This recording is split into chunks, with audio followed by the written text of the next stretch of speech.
Bamba mujjukira hadith gye batusomesa nti Allah mu mirimu Allah gy'asinga okwagala gye mirimu egyo egyakagenderere. Ne bwe guba mutono gutya, but let it be consistent, but the best consistent is daily. Tuli fenna. The best consistent is what? Daily. Nti buli lunaku weebanje. Bw'oba tokoze leero sasula ebbanja. Waliwo omuntu nga weewa rutini nti buli lunaku nina okusoma pages zange mmeka 5 eza Quran. Bw'oba obuuse leero gamba mmanjibwa era tuule 5 okole ki? Kubanga yo malayika nti kati yamanyira n'okumanyira ne bw'oba tokoza nti yeewani naye Allah manyi nti atwagala nnyo. Okimanyi nti bw'oba olina routine etuuka level nga malayika zo ziwandiika zimanyi nti kati Zaitun alina okuba nga omuntu atuuka ddi ku level ani yeetuusaayo? It is you.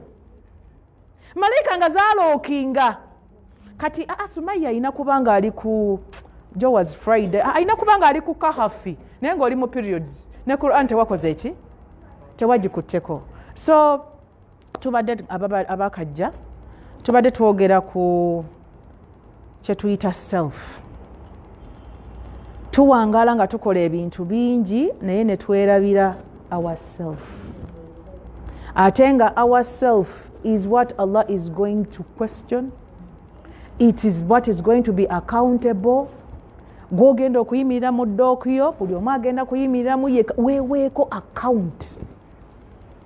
Maama wo yadde akwagala ate tagenda kuyimirira mu kaguliiko. So it is important tukola ki okulowooza ku self. Netugamba self eyina ebintu bisatu. In simple, the simplest. Netugamba nti eyina omubiri, erina mind, eyina n'omwoyo. We have the mind, the body and the soul. Netugamba nti buli lunaku lowooza nnyo ku bintu ebyo bimeka era weebuuze omubiri gwange nguliisizza ki? Era okuliisa si kulya naye okuliisa oguliisizza ki? Then ekyokubiri obwongo bwo ebirowoozo byo mind omanyi mu Luganda etusobera but tugambe ku bintu ebikutambulira mu cabinet kano ebirowoozo byolowoozaako obitaddemu ki? Era nitugamba tulonde positivity. Choose to feed your mind with positive information. Then nitugamba ekisembeddeyo ddala gwe mwoyo.